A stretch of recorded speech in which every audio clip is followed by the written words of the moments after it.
Na nossa live aí, o pessoal da live que está sendo iniciada agora no Instagram aí, sejam abençoados também. Nós estamos aqui iniciando a nossa pregação. Hoje nós vamos ter uma segunda pregação sobre tema Apocalipse, a volta de Cristo.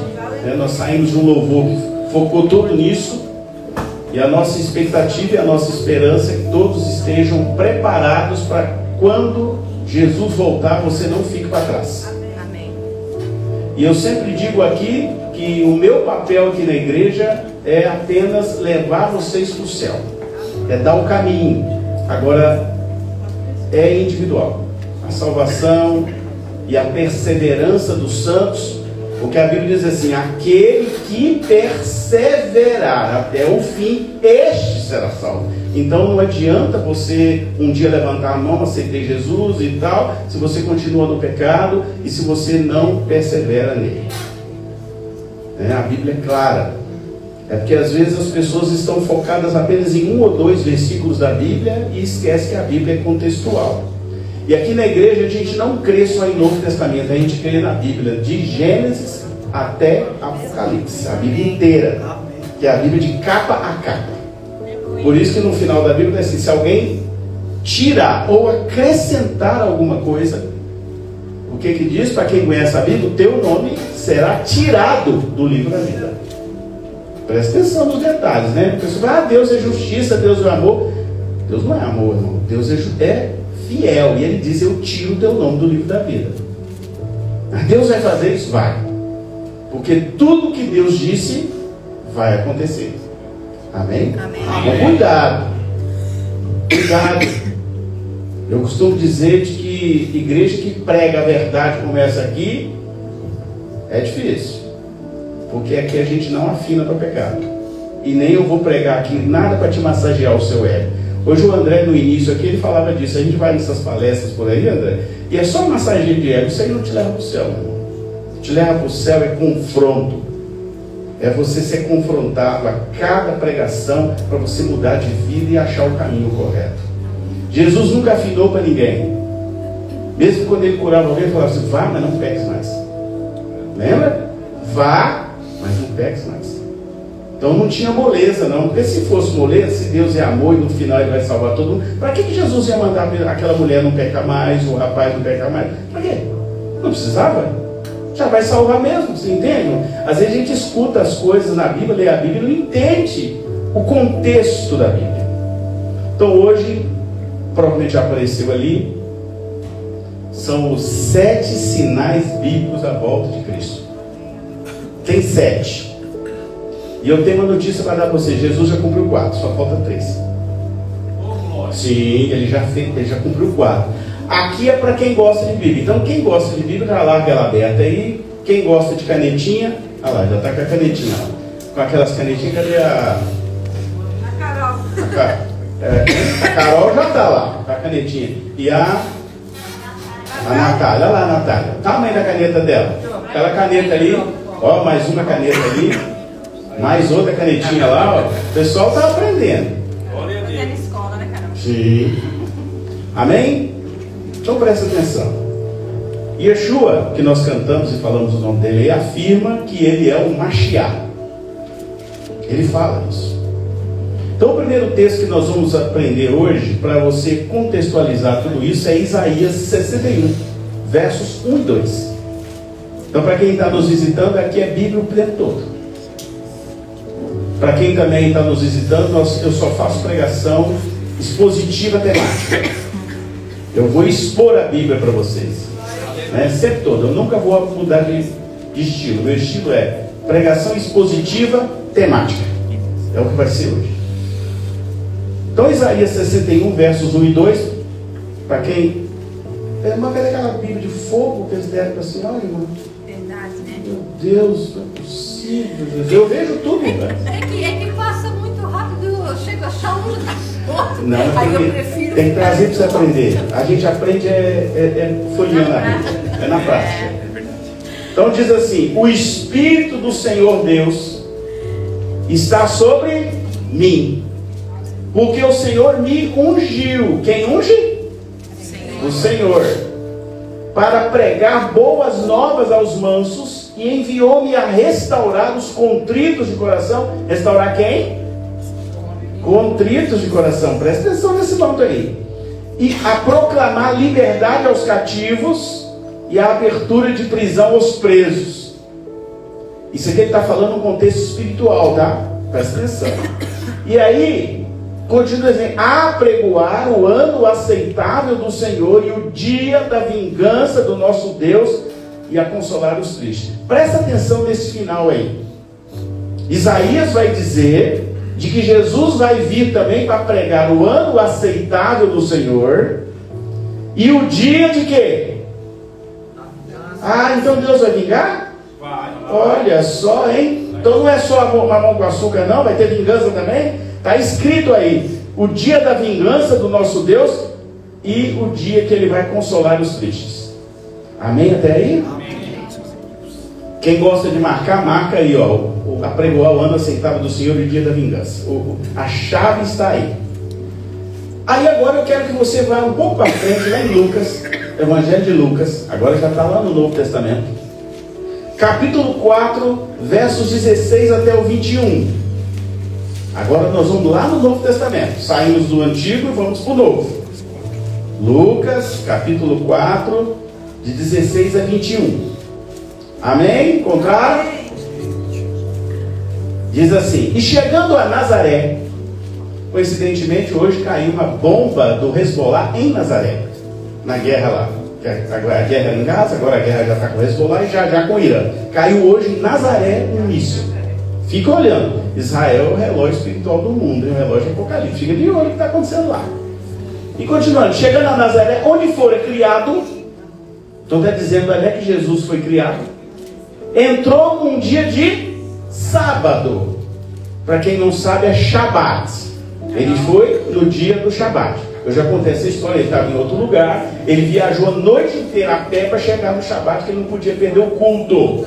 Oi, alô?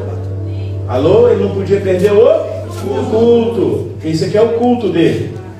E aí está escrito aqui um detalhe que muita gente passa desapercebido. Segundo o seu costume, ou seja, então Jesus fazia isso regularmente. Então Jesus ia à igreja regularmente. Jesus ia no templo regularmente. Aí cai por terra esse pessoal fala assim: não precisa de igreja. Você não precisa, para que Jesus ia? Alô? Alô? Atenção. Se liga aí, irmão. Para que Jesus ia na igreja? Segundo o costume dele. Então quando alguém chegar e falar com você que igreja não é para ir, quebra ele com essa palavra aqui. Então vamos em frente. E levantou-se para ler. Ele foi convidado para ler, porque ele era, é claro que eles iam chamar Jesus, ele era de todo sábado, ele estava lá. Vocês acham que eles iam chamar uma pessoa estranha para ler a Torá? Não. Claro que não. Por que chamaram Jesus? Porque ele era frequentador assíduo daquela sinagoga. Senão ele não pegava nunca, ninguém dava um livro sagrado naquela época para uma pessoa estranha, não. Por isso, irmão, que tem que ter muito cuidado. Ah, vem uma pessoa, você não sabe onde é. Ah, vem cá na frente uma oportunidade. Como? Se Jesus não teve essas oportunidades, ele nunca ensinou isso. Alô? Depois fala que o pastor Adilson é duro. Eu não sou duro, não, eu sou bíblico. Amém, irmão? Tem que ter muito cuidado quando vai ter oportunidade. Porque a sinagoga nunca dá uma oportunidade para uma pessoa estranha, não. Jesus foi criado ali, ele frequentava ali, por isso que eles deram para ele um rolo para ler. E aí está escrito aqui, ó, e lhe foi dado o livro.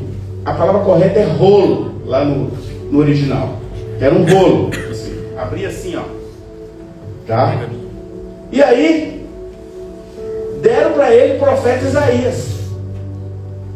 Porque ele havia pedido, e quando abriu o livro, achou o lugar em que estava escrito. Então ele pegou o rolo e foi direto nesse lugar. Olha o que estava escrito. Presta atenção no que Jesus vai falar agora. O Espírito do Senhor é sobre mim, pois que me ungiu para evangelizar os pobres, enviou-me a curar os quebrantados de coração. Alô, Deus entra em qual coração? Coração quebrantado. Presta atenção, irmão dos detalhes. A pregar liberdade aos cativos e restauração da vista aos cegos, e pôr em liberdade os oprimidos, a anunciar o ano aceitável do Senhor. E ele parou aí. Se você comparar o que ele leu e o que está escrito em Isaías, tem uma diferença. Nós vamos aprender essa diferença agora. Isso aqui foi uma das maiores revelações que eu recebi essa semana. Foi, irmão, que eu li, eu já falei, eu tenho 7 cursos de teologia, eu nunca tinha aprendido isso aqui. Você sabe por quê? Porque lá eles estão preocupados em ensinar outras coisas. E aí o que Deus fez comigo? Larga tudo. Falei isso até com a Maria essa semana. Joga fora tudo esse livro, agora vai na Bíblia, que eu vou te ensinar coisas grandes e ocultas que você não sabe ainda. Hoje o único livro que me inspira é só Bíblia, mais nada. Não leio livro de nada, não estudo pregação de ninguém, não quero saber. Só Bíblia. Mas olha aí, o que Deus vai falar? Presta atenção. E aí, dando sequência nesse texto, está assim, encerrando o livro, ou seja, fechando o rolo, e tornando a dar ao ministro, ou seja, o ministro é aquele que ajudava na sinagoga, seria uma espécie de João Pedro, de diácono aqui, né? Assentou-se, e os olhos de todos na sinagoga estavam fitos nele. Por quê? Porque ele falou com autoridade. Então começou a dizer-lhes, hoje, todo mundo ficou olhando para ele e falou, hoje se cumpriu esta escritura em vossos ouvidos. Amém, irmãos? Amém. Tem que ter muita coragem para falar o que ele falou, né? Só o Filho de Deus poderia falar isso. Bom, Yeshua então chega na igreja judaica, ele era judeu, é claro que ele frequentava uma sinagoga, né? Ele era judeu.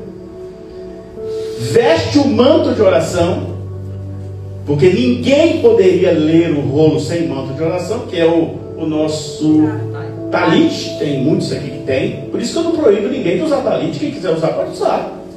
Como é que eu vou proibir uma coisa que está na Bíblia? Se Jesus usava, e nós não podemos usar? Entendeu? Talit é bíblico. Ele pegou manto de oração, é um talit, e ele colocou uma cobertura na cabeça. O que é a cobertura? Alguns chamam de solidel e outros de kippah. Porque para ler um rolo e falar de Deus numa sinagoga tinha que estar vestido com um talit e colocar uma cobertura na cabeça. E ele fez exatamente como tinha que fazer. E aí ele recebeu o rolo do profeta Isaías e leu para todos os presentes lá. Porém, pouca gente sabe que ele não leu toda a profecia. Ele não leu ela toda.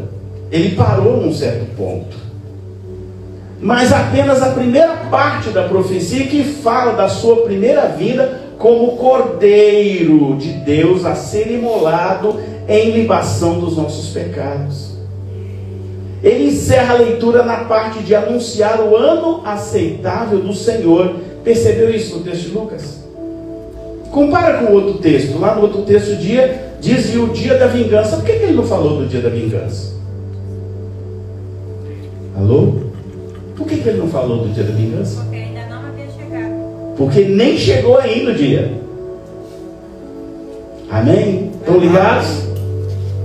Então ele anunciou ele mesmo para fazer tudo aquilo que ele fez. Mas ele não falou da volta dele como aquele que virá para, não mais montado num burrinho, como eu falei semana passada. Vai vir montado num cavalo branco. Amém? Amém. Aí ele veio num burrinho como... Lembra que eu expliquei para vocês que todo rei, quando visitava outro reinado naquela época, e que ele chegasse montado num burrinho, ele estava em paz. Se ele viesse montado num cavalo, ele estava procurando guerra.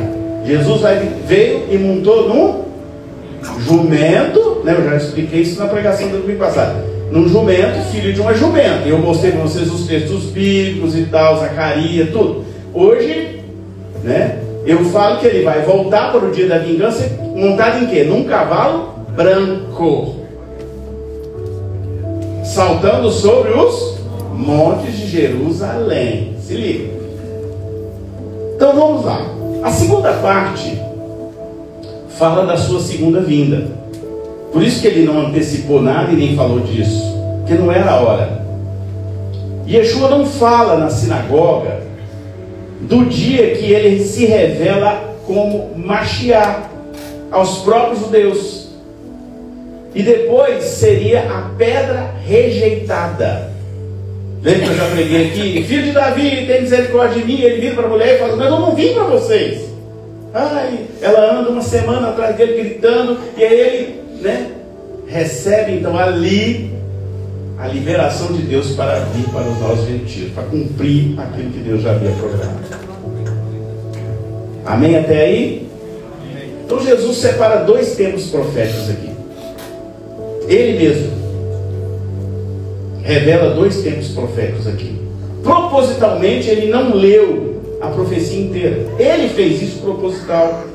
Ele suprimiu uma parte. Por quê? O próprio Jesus está nos dando aqui uma revelação profética de que essa profecia messiânica vai se cumprir em dois tempos. Dois tempos. Dois estágios. Em dois momentos distintos.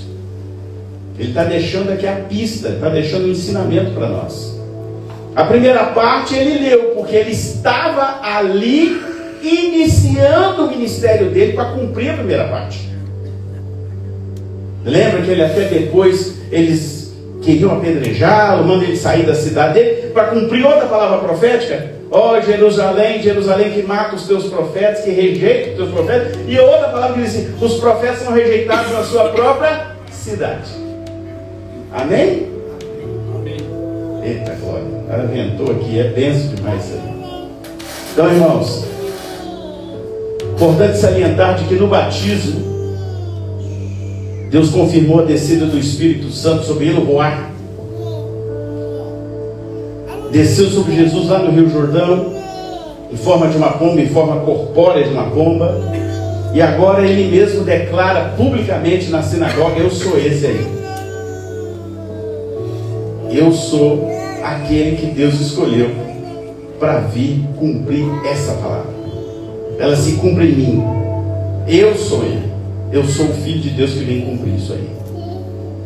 Agora ele se declara ungido de Deus. Se você olhar lá em Isaías, está assim: ungiu. Então ele diz: eu fui ungido, eu sou ungido de Deus para estar pronto a cumprir esse ministério terreno de pregar as boas novas da salvação, curar e ter autoridade total até para expulsar os demônios. Ele diz, ele mesmo diz: eu vou fazer tudo isso. E aí ele disse e cumpriu. Ele expulsou o demônio? Um monte, né? Ele curou cego? Sim. Curou.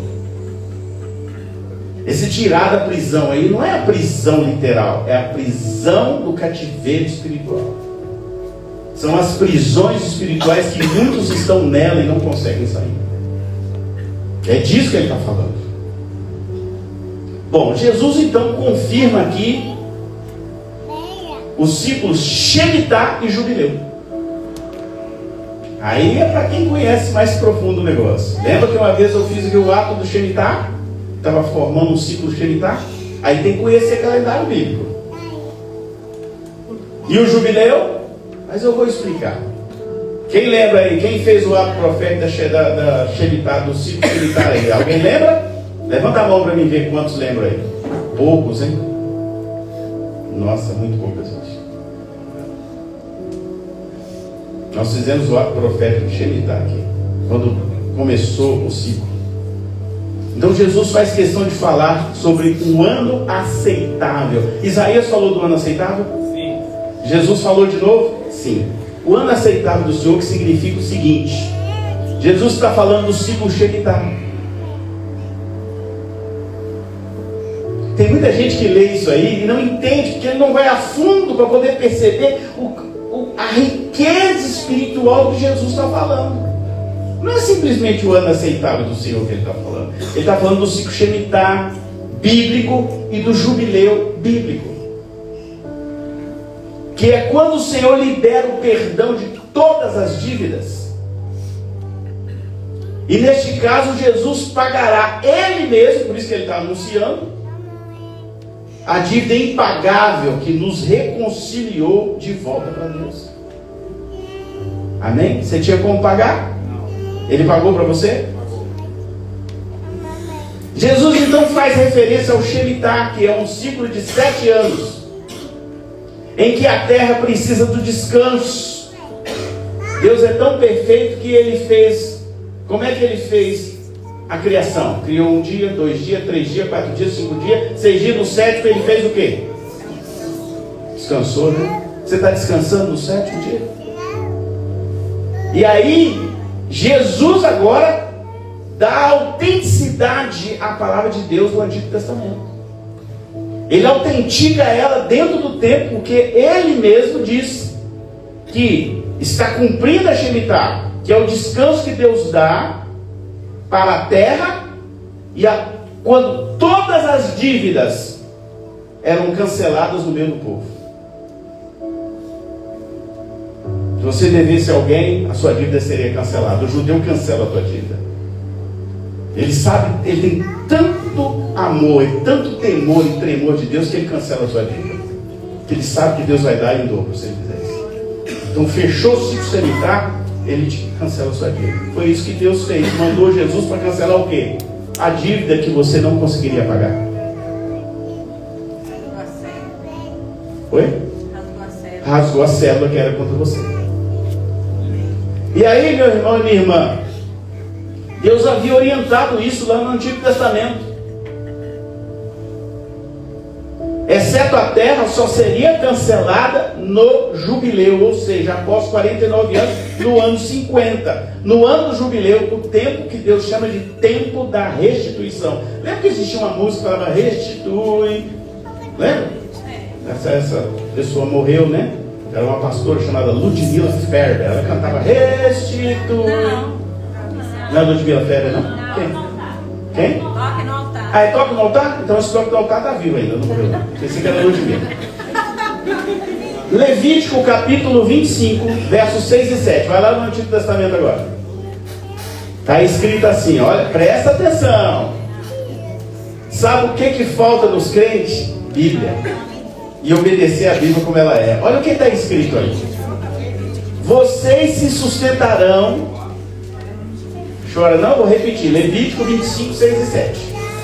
Vocês se sustentarão do que a terra produzir no ano de descanso sabático.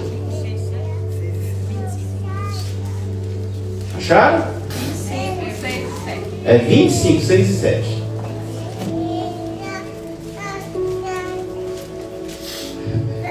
Tá muito legal ver o pessoal tendo que voltar e ir para frente e voltar. É muito legal. Eu amo isso. Eu amo a igreja bíblica por causa disso, sabia? Porque é isso que faz o povo aprender. Aí diz o quê? Vocês se sustentarão do que a terra produzir no ano de descanso sabático. Você, o seu escravo, a sua escrava, o trabalhador contratado e o residente temporário que vive entre vocês, bem como todos os seus animais. Quem sustentará? Deus. Isso é para quem tem fé. Deus deixou uma ordem lá na Bíblia que você teria que trabalhar 6 anos e no 7º ano você não poderia plantar nada na terra. Nada. Por quê? Porque é a oportunidade que Deus vai te dar de descansar e de você confiar nele que ele vai te sustentar. É, meu irmão, isso aqui é profundo, né? Pode descansar não. 7 anos. Pode descansar. Pois é, eu vou descansar, já estou fazendo 7 anos, aí eu vou. Vou ficar no descanso celeste. Levítico 25, 20 e 21. Está aí pertinho. Vai dizer assim: se vocês perguntarem, que comeremos no 7º ano, se não podemos semear nem fazer a colheita? Saibam que olha o mano, aí é o Senhor está dizendo, eu lhes darei a minha bênção no 6º ano, para que a terra produza o suficiente para 3 anos. Estão ligados ou não? Nesse ano, Deus ia fazer o quê? Eu vou te dar tanto dinheiro, eu vou te dar tanta coisa, que você vai ficar 3 anos se você não precisar fazer nada. Estão entendendo aí, irmão? Por isso que quando eu falo dos atos proféticos aqui e tal, as pessoas não acreditam. Não faz, velho. Você não é obrigado a fazer. Agora, quem está ligado e faz, ele percebe, ele vê com seus próprios olhos o cumprimento do que Deus tem na Bíblia. Tudo que está na Bíblia é seu, irmão. Toma posse, a Bíblia é sua, a Bíblia não é minha, a Bíblia é nossa. Tudo que está na Bíblia, se você fizer certinho, Deus vai te dar. Por que eu posso confiar? Porque Deus não é homem para mentir. Quem mente é homem, Deus não. Por isso que eu não prego nada fora da Bíblia. Porque você tem que se apropriar da palavra de Deus, não da minha palavra. Eu sou o mensageiro de Deus e de mais nada.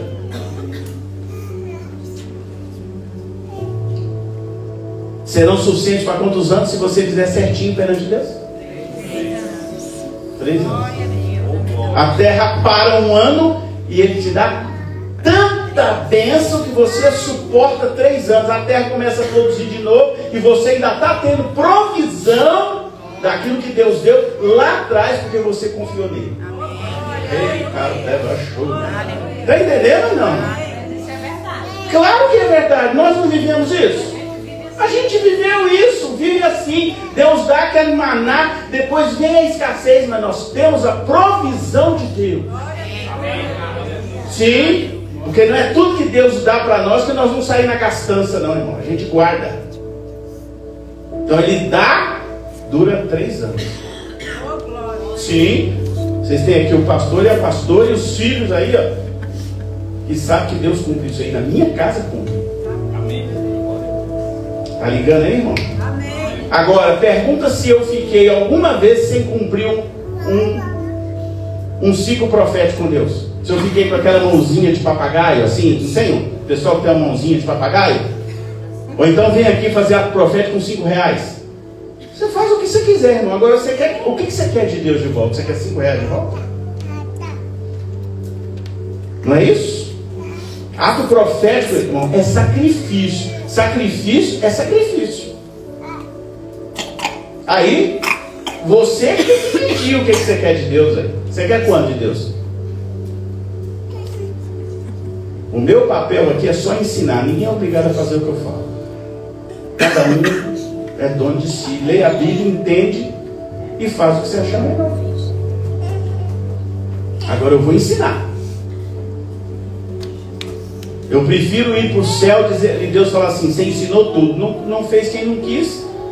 A prosperidade bíblica, irmã, ela é real, ela é verdadeira, está tudo escrito aí. Só não tem prosperidade quem não sabe ler Bíblia, quem não interpreta corretamente o texto, ou quem fica fazendo barganha com Deus. Deus não faz barganha com Ele.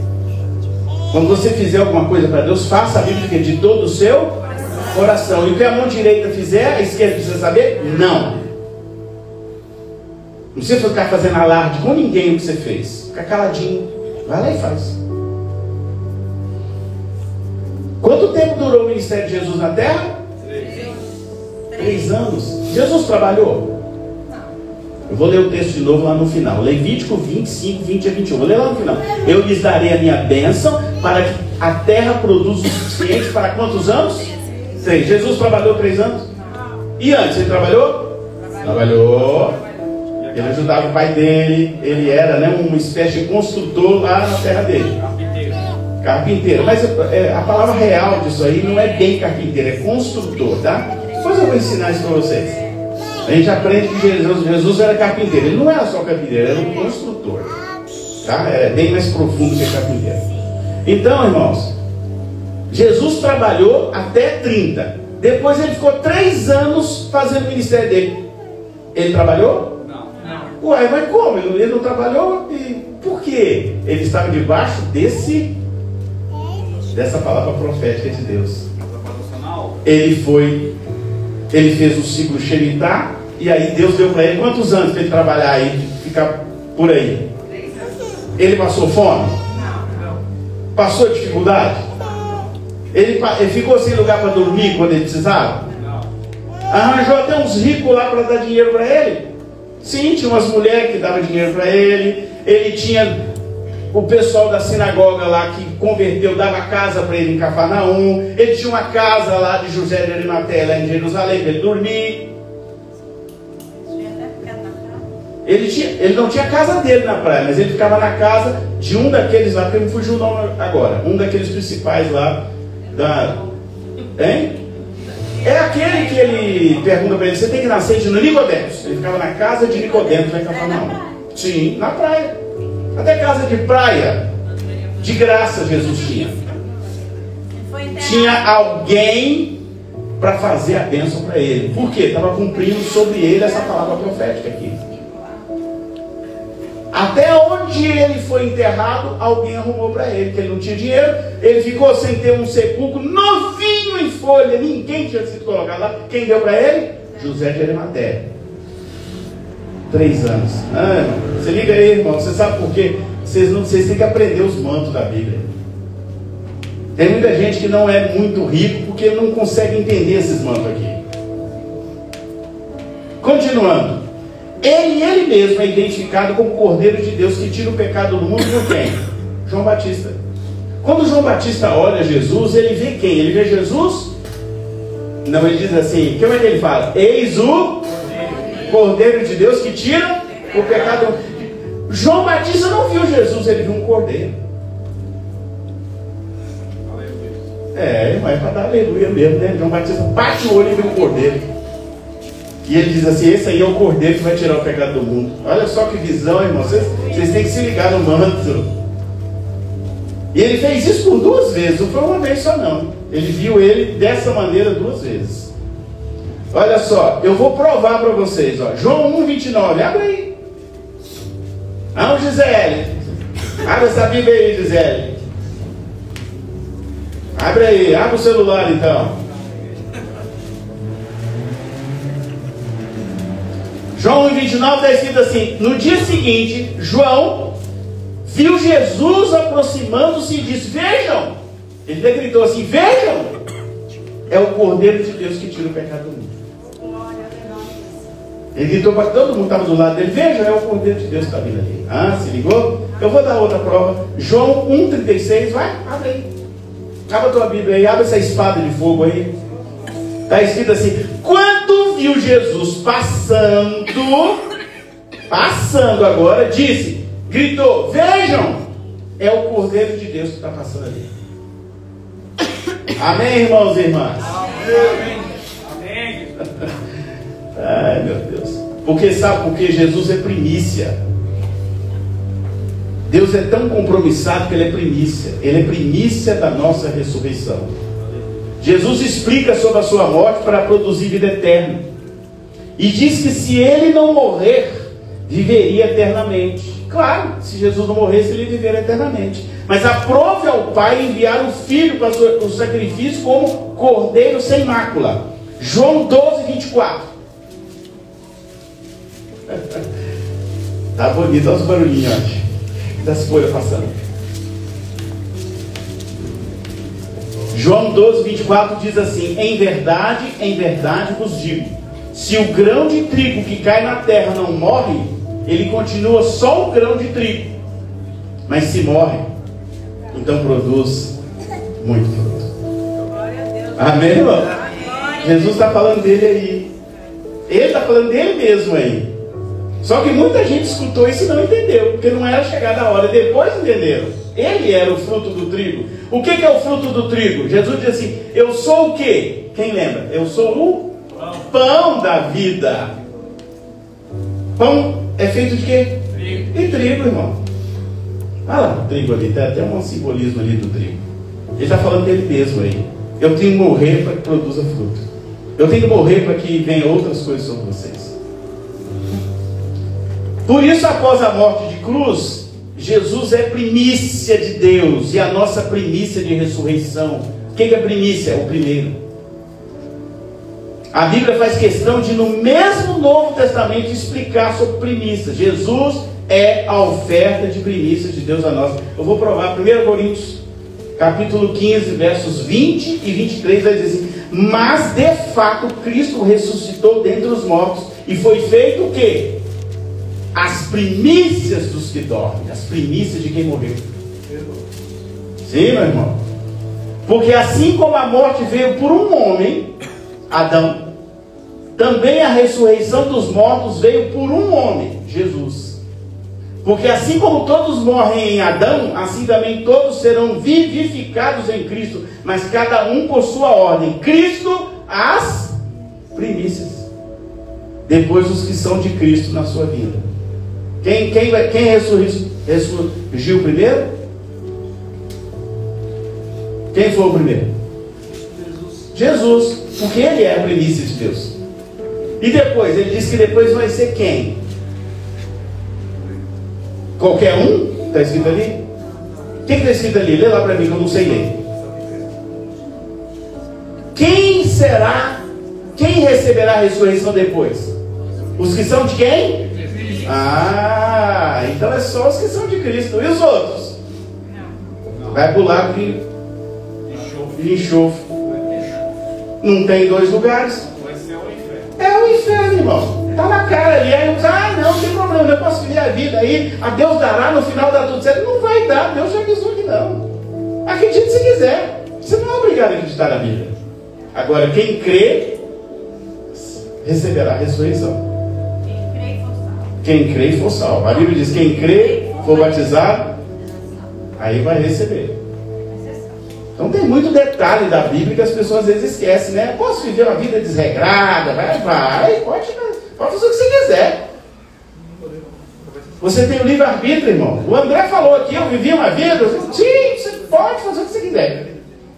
Agora, quando você estiver fazendo o que você quiser, você vai para o céu? Vai, irmãos? Não. Aí, mais uma prova aí de vários textos aí, esse aí. Só os que são de Cristo vão ressuscitar. Se liga. Bom, Jesus cumpriu, agora eu vou chegar onde eu queria. Jesus cumpriu 4 e faltam apenas 3 coisas para que a gente pode chamar de estações, etapas, né? Para ele voltar. Jesus já cumpriu 4 festas bíblicas profeticamente. 4. Eu fiz um negócio aí, pode deixar na tela ali para eles ir vendo eu pregando e vai ver lá. Jesus já cumpriu a Pessa. Ele já cumpriu a festa Pessa, que é a Páscoa. Ele já cumpriu. Eu sou o Cordeiro da Páscoa. Ele cumpriu essa festa já. A Pessa. Ele cumpriu a Matzah. Sim, cumpriu. Nós até comemos aqui o pão Matzah. Cadê a Cleo? Ela faz o pão Matzah para vocês aí, que é o pão sem fermento. Vocês não comem aí na ceia o pão sem fermento? Porque ele é o Matzah. Ele já cumpriu já. Lembra que ele pegou o pão, ele pegou um pão Matzah e deu ele para os seus discípulos? Amém? Estão ligados aí? Então ele já cumpriu essa parte aí. Ele já, que é o pão sem fermento. Ele já cumpriu a primícia. Eu acabei de falar a primícia. Já cumpriu a primícia? Já. Ele é a primícia. Então ele já cumpriu a festa das primícias. Ele já cumpriu a Shavuot. Sim, já cumpriu lá. Ó, Páscoa, pães ázimos, que é a Matzah, né? As primícias e o Pentecoste. Ele cumpriu o Pentecoste? Cumpriu. O Espírito Santo veio sobre ele e depois ele vai: aí em tuas mãos eu entrego o meu Espírito, né? Deus então recebe a morte dele e depois ele sobe e diz o quê? Eu vou subir, vocês ficam aguardando aí que eu vou mandar o Espírito Santo. Lembra que ele falou isso? Ele mandou o Espírito Santo? Sim, mandou. Mandou? Então já cumpriu aquilo ali? Já cumpriu. Já cumpriu 4. Eu deixei aquele gráfico para ficar mais fácil para vocês entenderem ali. Não se preocupe com aquela parte de baixo não, tem 3 moedas e meio ali, é as 70 semanas de Daniel, né? Ele já cumpriu 3 anos e meio, faltam 3 anos e meio. Mas ali é uma outra coisa. Pega e fica só em cima lá. Aí são as chamadas festas da primavera na Bíblia. São as primeiras festas da Bíblia. No calendário bíblico, eu não estou falando de calendário gregoriano aqui.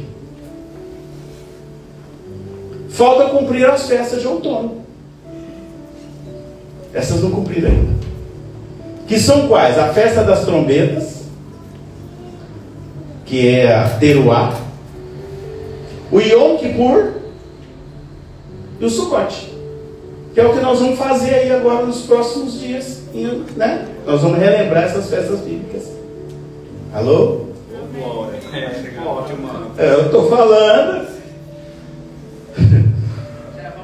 Está tudo na Bíblia aí, irmão. Lê sua Bíblia. Então veja bem, Sofonias, para não dizer assim, o pastor está inventando, né?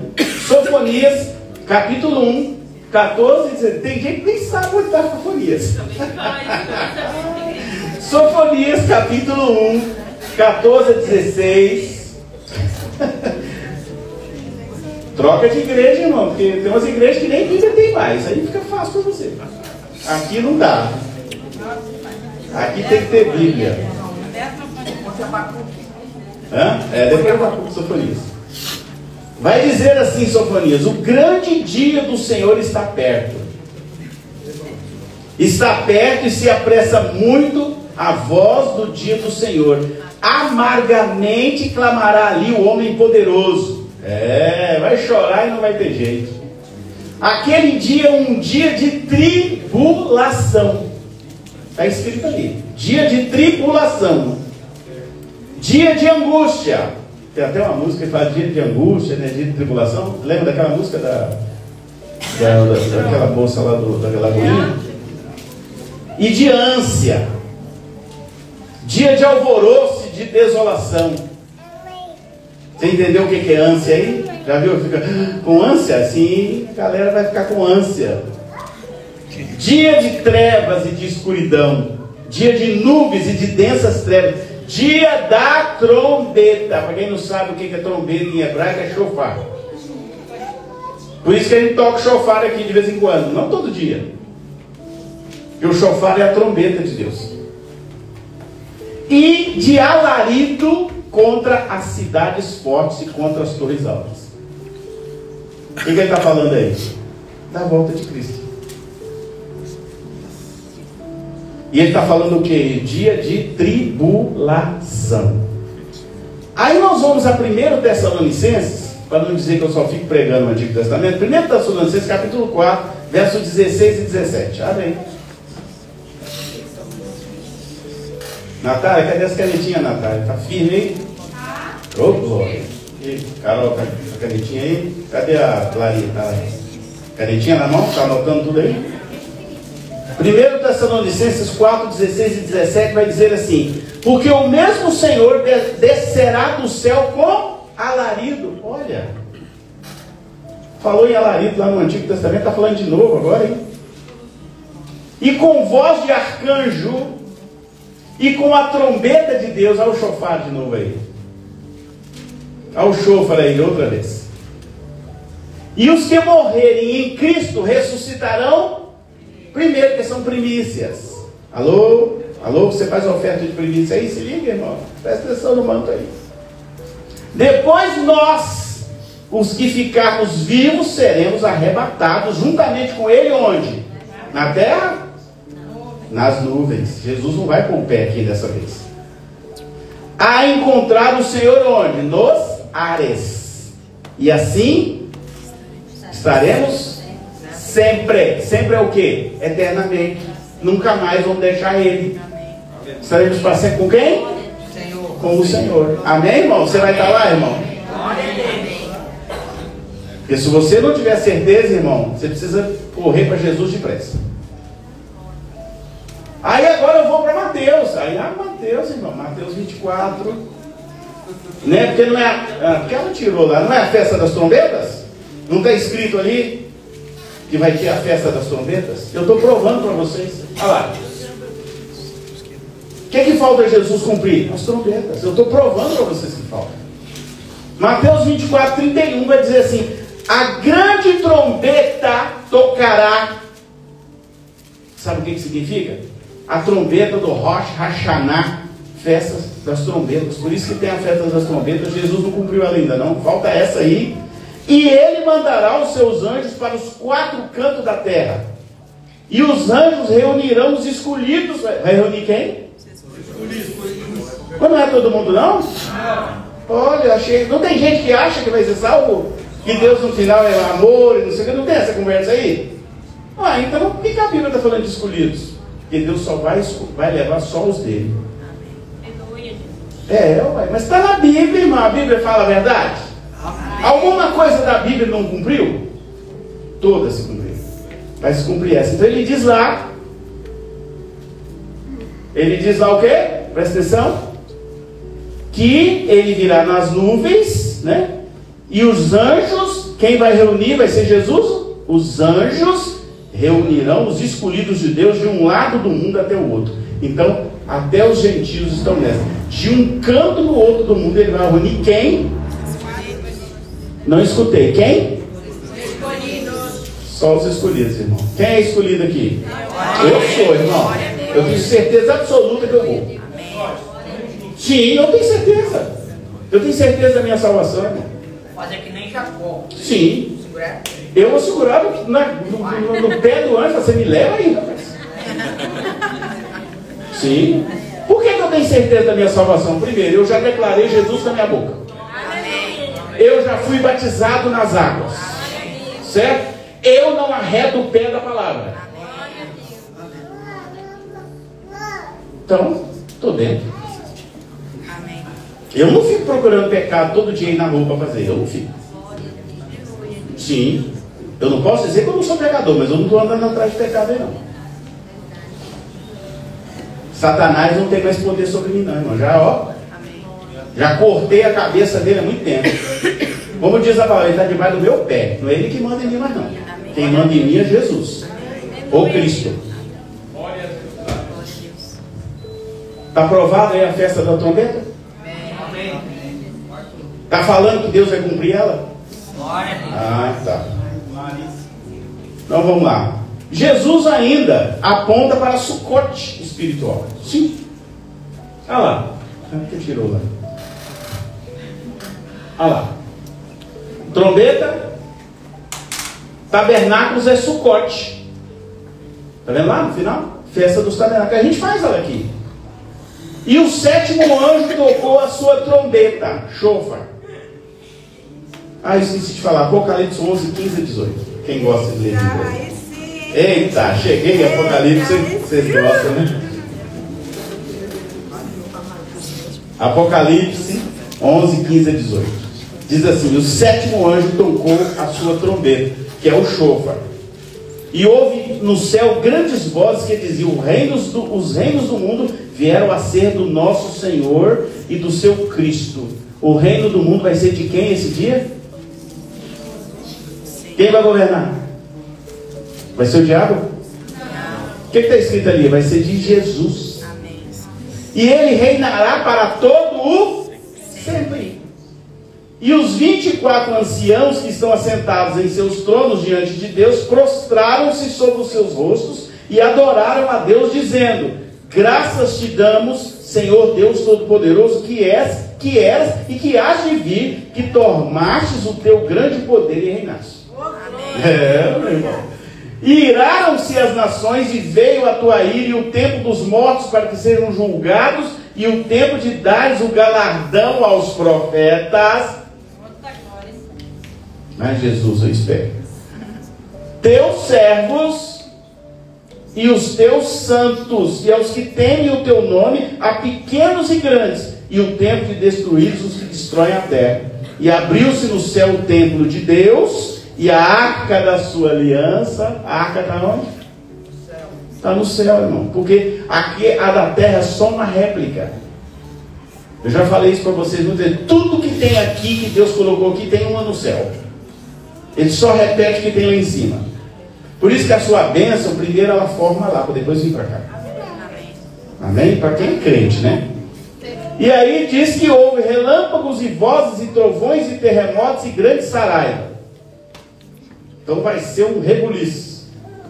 Amém, irmãos? Amém. Você vai estar lá? Amém. Eu vou. A prova de que Deus se cumpre nas festas de outono está aqui nesses textos.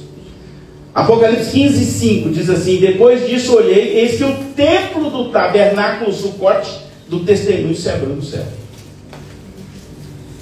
O que tem lá no céu? Um tabernáculo. Como é que é o nome da festa Sucote? Festa dos tabernáculos. Alô? Estão se ligando aí, irmão? Irmão. Eu quis fazer isso, porque muita gente pensa assim: ai meu Deus, o pastor arruma isso? Agora vocês vão saber onde eu arrumo. Zacarias, sim, Zacarias 14, 16 diz assim: e acontecerá que todos os que restaram de todas as nações que vieram contra Jerusalém, Gog e Magog, para quem quiser saber, Gog e Magog é Rússia, China, Irã, Iraque, vai aquela galera toda, está aqui, ó. Subirão de ano em ano para adorar o Rei, o Senhor dos Exércitos, para celebrar o quê? A festa de quê? A festa dos tabernáculos. Como é que é o nome dela? Sucote. Então, se você estiver aqui na igreja, o pastor está fazendo coisa de judeu, não, está fazendo coisa da Bíblia. Tira isso da sua cabeça, irmão. Não julga aquilo que você não entende. Por isso que eu estou fazendo essa pregação. Vai ter festa do Sucote, festa do tabernáculo. Não, ele está fazendo uma festa que tem na Bíblia. Nós estamos fazendo isso porque nós estamos esperando Jesus voltar. Ele vai vindo. Irmão, nós estamos fazendo isso porque a Bíblia já apressa a volta de Cristo. Nós estamos fazendo a festa para ele vir mesmo, que venha. Quem não quer que Jesus volte é quem está no pecado. Eu quero que ele volte, eu não estou. Mateus 17, 14, perdão, 17, 4 vai dizer assim, 17, 4, diz assim: e Pedro, tomando a palavra, disse a Jesus: Senhor, bom é estarmos aqui, se queres, façamos aqui 3 tabernáculos. Quantos tabernáculos? 3 cabanas, uma para ti, uma para Moisés e outra para Elias. Aqui cai por terra aquela história de achar que você vai para o céu e não vai conhecer as pessoas. Pedro viu e conheceu Moisés, conheceu Elias. Aí você fica aí falando assim: vai para o céu, não vou lembrar, né? Vai lembrar sim. Você vai conhecer as pessoas lá. A prova está aqui. Essa e outras, né? Essa é uma delas. Os discípulos viram e conheceram Moisés e Elias. E o que ele falou? Vamos fazer a festa do tabernáculo aqui, Jesus? Lembra? Na hora. Essa aí é aquele momento que Jesus transfigura, o rosto dele brilha como o sol. E aí os discípulos ficam tão animados. Meu Deus, o céu desceu aqui, Senhor. Vamos fazer o tabernáculo. Vamos fazer a festa do tabernáculo aqui agora. Porque eles eram judeus, eles sabiam o que eles estavam falando. E eu vou para Apocalipse 21:3 agora. Tadinha da Carol. A Carol está assim, né? Já a vida dela já está assim, até meio torta. Até com a mão doendo, hein, Carol? Vamos lá? Apocalipse 21:3 vai dizer assim: e ouviu uma grande voz do céu que dizia: eis aqui o tabernáculo de Deus com os homens. Olha aí a cabana de Deus com os homens. Pois com eles habitará, e eles serão o seu povo, e o mesmo Deus estará com eles, e será o seu Deus. Amém, irmão? Amém. Você vai estar lá? Amém. Espero te ver lá, hein? Não sei que tem um negócio de te vejo lá, irmão. Amém, José? Vai estar lá, Zé? Eu espero te ver lá. Vai estar lá, Miriam? Tá bom, então. Então, irmãos, põe para mim o negócio da festa lá, as 7 festas. Então, eu quis trazer isso aqui para vocês verem. Claro que você... Olha aqui. Jesus já cumpriu isso. E vocês viram qual desenho tem aqui? Qual desenho tem aqui? É a menorá. Que significa o quê? Quem sabe? Os 7 Espíritos de Deus. Tudo na Bíblia tem um sentido, irmão. Número 7 não está na Bíblia à toa, não. Está lá porque tem uma razão. 7 Espíritos de Deus aqui, ó. Então Jesus já cumpriu essa e essa. Falta cumprir? Essas 3. Sendo que é a última dos tabernáculos. E a expiação, pastor? A expiação é quando julgar todo mundo e separar os ímpios dos salvos. Sim, aqui vai ser a grande expiação. A expiação de quê? Eu vou fazer a separação. Quem é meu e quem não é, agora acabou, nunca mais vão se encontrar. Amém? Amém. Eu vou pedir a Carol para colocar uma musiquinha bem levinha. Eu quero que você ore a Deus. Fala: Deus, eu não ouvi tanta coisa poderosa hoje. E eu quero estar nesse lugar com o Senhor aí. Eu não abro mão, não. Eu vou lá. Quero estar lá nesse dia do tabernáculo. Quero ir para essa festa do tabernáculo. A todos que estiveram conosco aí na live, obrigado, Deus abençoe.